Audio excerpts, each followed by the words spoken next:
Hello, friends, and welcome to my Elden Ring review. Or let's call it the Elden Ring talk. Well, first and foremost, I'm Rob, native speaking. My native language isn't English, so if I make some mistakes, some errors, I must apologize beforehand. My native language is actually German, so yeah, let's get right into it. I played Dark Souls 1 on the Xbox 360, bought the collector's edition. I had around 5 to 600 hours, which most of it was multiplayer PvP. I had like, what I did was, I took my phone, I had Skype on it, so I called a friend through my phone, Skype on my phone, and put the camera on and streamed like that the TV for him, so he could watch me doing my PvP shenanigans. And yeah, I had a lot of fun with Dark Souls 1, great game. Same goes for Dark Souls 2, and I have the strong opinion that Dark Souls 2 was a great game. It wasn't an amazing game, but it was a great game. It was really fun. For example, it had, if you look at any top 10 Dark Souls boss list, any, I guarantee you that you will have at least one Dark Souls 2 boss on it. And that alone is an achievement. That alone is a freaking achievement. So yeah, um, I played Dark Souls 3. It was good. It was fine. I liked it for about, I don't know, 150 to 200 hours. I played Demon Souls, which I didn't finish. I stopped at the last third or something like that. I played two times through Sekiro. Second time was recently with the Bell Demons debuff on. So basically hard mode. Not very hard, but hard mode. And I played Bloodborne, which was an amazing game. I really loved it and still love it. I can't wait for it to come for PC. If it will ever be released for PC, I will instantly buy it and play through it again. Like, I loved everything about that game. And yeah, now let's talk about Elden Ring. Um, I pre-ordered it because I was sure that it will be a great game, and spoiler alert, it is. Um, I was a bit hyped, not that much. I'm like, I ain't that hyped anymore as it was mm, some time ago for other games because I learned, like, I got burned a few times, and that's when you learn not to get hyped anymore because whatever studio it is, let's just look at CD Projekt Red. Witcher 3 is a legendary game. A legendary game. You may not like it, then it's not for you, and it's fine. But there are people out there yeah, there are a lot of people there who loved it. I'm one of them. But then again, you get Cyberpunk, and you just ask yourself, what the hell is this shit? What the hell happened? So I learned not to get hyped that much. So yeah, I think my and that's why I think my opinion is rather objective, or as objective as it can be, to say the least. Um, yeah, let's start with the graphics. Graphics are really beautiful. The graphic is really beautiful, like the lightning effects in some areas, the weather effects on the grass and everything. It's just great. They really did a really good job. I like the aesthetic of the game too. It has this magical medieval look going for it.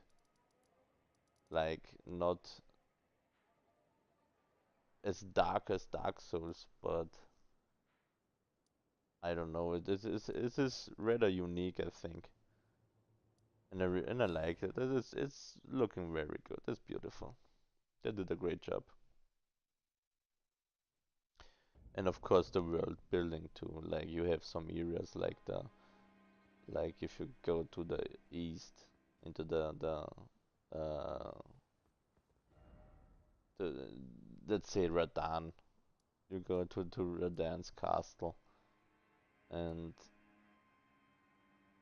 you have this toxic waste, this scarlet rot everywhere, and then even the dragons are spewing scarlet rot. It's and the dead mutated birds. It's great. It's amazing. And then you go to the north and you have this frozen mountainous paths and foggy ice storms, and it's amazing. They really did a great job.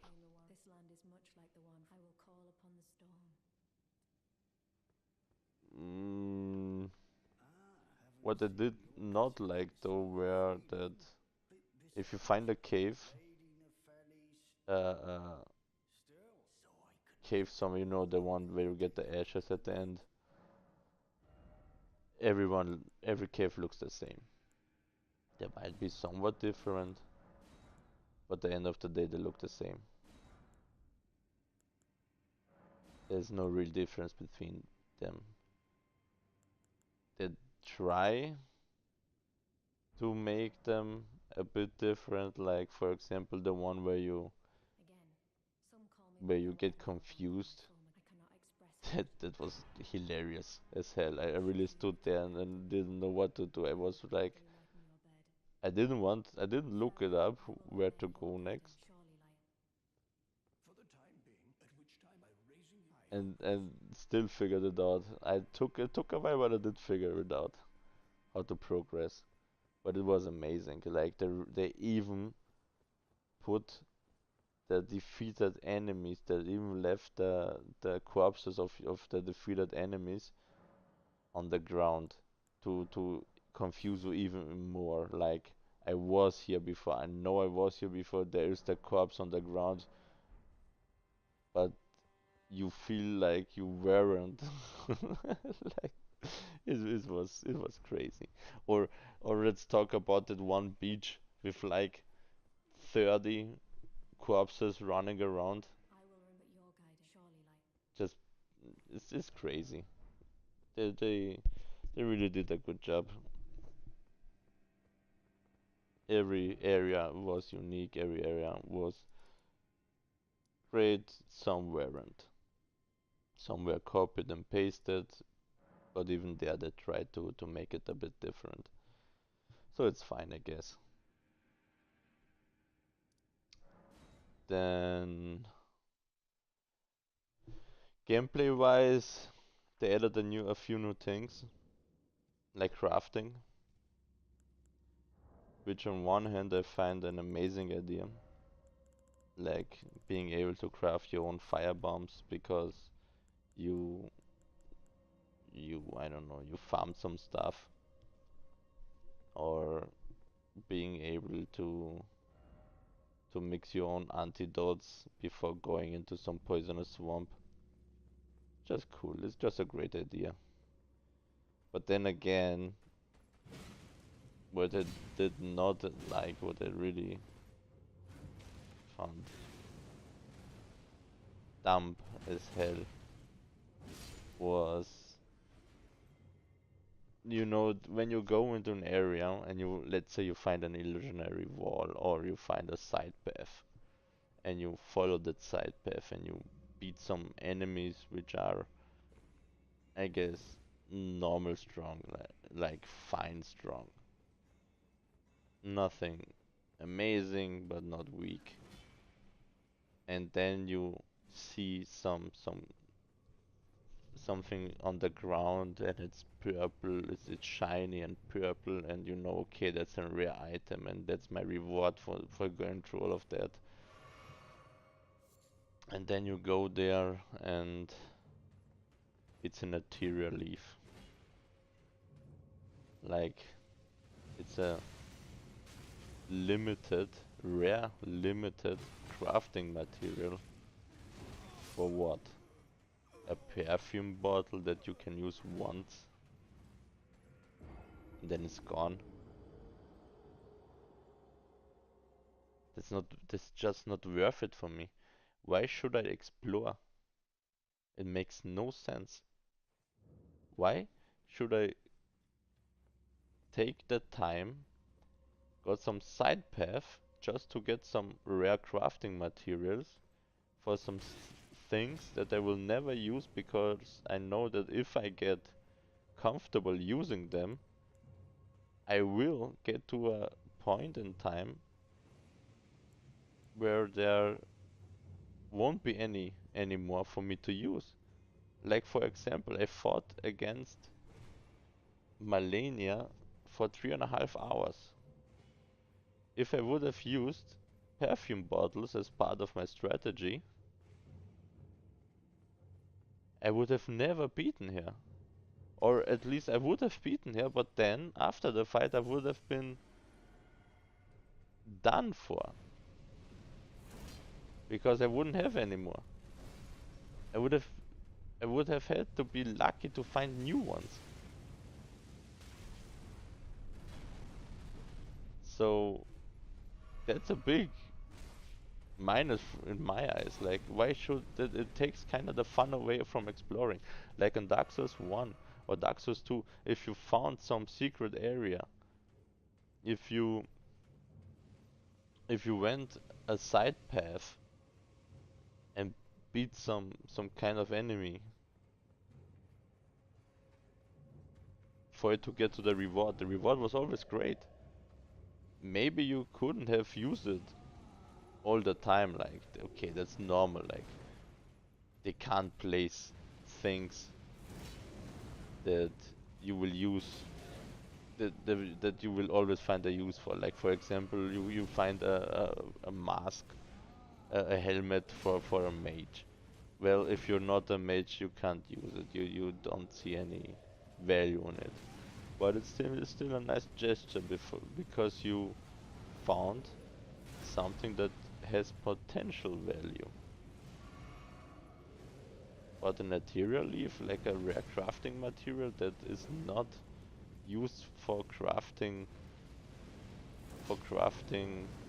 uh, for upgrading your equipment to make it stronger, like your sword or something like that. Why would you use it? Why would you want it? It's a waste of time.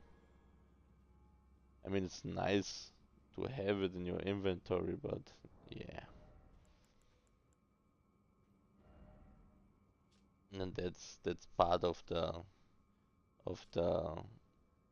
big negative. That's actually the biggest negative that I have for this game. The biggest con. But then again, they added something like Ashes of War, which I love. You get your claymore, and you know what your claymore can. Yeah, everyone knows what your claymore can because everyone knows this is just a simple greatsword that has these attacks. But in this game, you can place special skills on them. Like you can have some, let's say Lion's Claw, the attack Lion's Claw. That's the I think that's the moves from Artorias from the first Dark Souls. It makes the somersault forward and striking with the sword overhead. It's amazing. Or you can have, let's say, Hoarfrost Stomp, where you stomp on the ground and this ice comes before you. And if the enemy stands in it, well, he will get a lot of damage. And if he lets him, and if he gets hit a second time, he will get a lot of damage. That's great. That spices things up. That makes things a bit viable, a bit variety brings a bit variety into it, and it's great. If it would have been balanced, since yeah, Hover Stomp is the most effective one of everyone, every Ash of War. So yeah, not talking about River of Blood now, but yeah. Um. So yeah, jumping is a thing which is amazing. It's so simple, but so freaking amazing. It's like seriously, I was in the academy on the balcony and I was standing there like, why is there a side path leading me to a balcony where there is nothing to find? There is no enemy, there is no item to grab, there's nothing. Nothing to see, nothing. I had later on a friend explain to me that you can jump over the railing on the roof under the balcony to get to the actual area that way. And it really blew my mind. It's amazing. It's so simple but so great. Good job, guys. Seriously. Finally. And yeah, the areas are amazing too. Like, I mean, the definitive areas, like, let's say the academy on its own. It's great. It of course it's linear because you have to go this path to get to this to progress, but you have so many side paths. It's great. It's cool. It's not as great as Dark Souls 1 or Bloodborne because in Dark Souls 1 and Bloodborne you had this uh world that was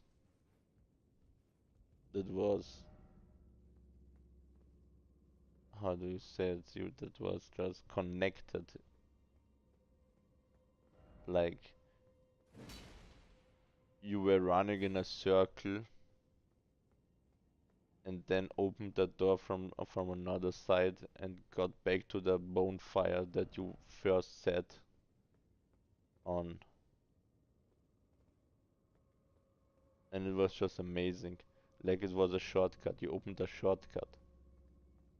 and you had so many shortcuts, so many ways to get from A to B. It was crazy, and that and this is missing from Elden Ring. You don't have it. Yes, you can teleport to each grace that you find, as long as you are not in a fight, which is cool because fast traveling, who likes to run from A to B if you can teleport there. But then again, you're missing the connectivity, like you don't have shortcuts, or at least the shortcuts that you get are rather, yeah, boring, not that great. You get some, true, but yeah. And yeah, it's really they really did a good job with that, but still, you can summon ghosts to help you fight, which is a great idea because there are so many people who don't like to play alone or aren't that good, but still would like to play the game and beat the game. And having a strong ghost on your side, the legendary Ash, that can solo even the boss because you upgraded it that much, is great. I actually like it. I actually think it's a good idea. I have a friend, for example, who wouldn't have played the game if he couldn't play it with someone else or at least summon stuff to help him because he isn't that good and he accepts that. So that's great. It could have used some balancing though beforehand, like the mimic was just insane. If you played a melee build with an ultra great sword, pure strength, then the game was just easy mode. Like you summoned, like what I did with Mog. I summoned my mimic, I went in there, and we just beat the living hell out of him. Like we staggered him so many times, it's insane. So yeah, that could have used some balancing, just like Bloodlust, no? Live River of Blood looking at you.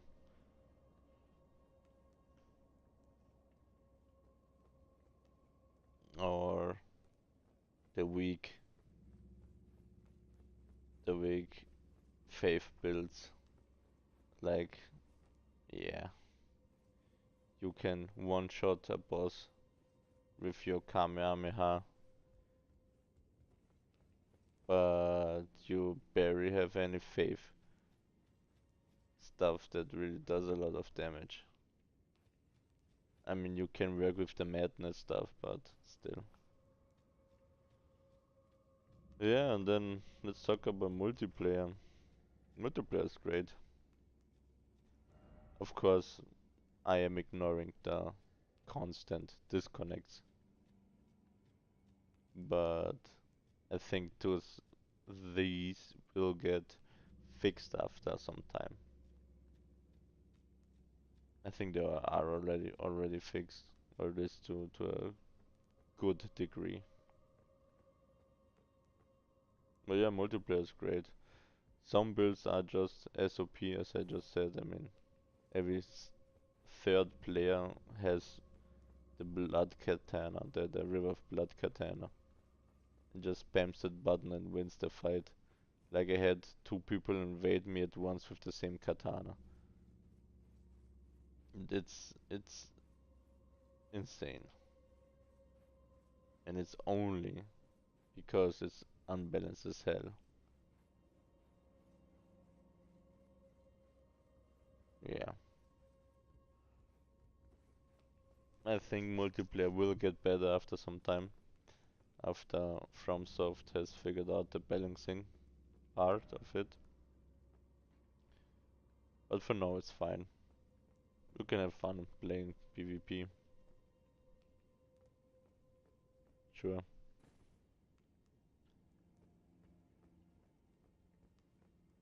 So yeah, all in all, It's a great game. It's not that amazing because, like I said, crafting system isn't as great. The items that you can find aren't really worth it. I mean, seriously, dude, like 70% of the items you find are rare crafting items. Like what can I do with them? Like nothing. Why we need more I don't know books that you can give to some teachers that unlocks new spells. You need more armors, more weapons, and I mean unique ones, not the same stuff over and over again, just in a different color and a different style. Like Flamberg, Claymore, Bastard Sword is essentially the same sword. This is essentially the same great sword, just with a bit of a bit of a different moveset and a bit of a different damage. So yeah, there are things to improve, certainly, but all in all, it's a good game. It could have been better, and I have hopes, big hopes from Software because this is their first first open world game as truly open world, not like Dark Souls or I don't know, Sekiro, something like that. That's just a huge world. I mean, truly open world where you can run in either direction that you want. I believe someone said that you can beat some late game bosses and skipping Margit through that way. Like it's possible. So yeah, I don't know. We will see some changes, some for the better. I'm excited for the DLC to see what it will bring new. And yeah, so have a good day. I hope this you liked my Elden talk, my Elden Ring review, and have a good day. Bye.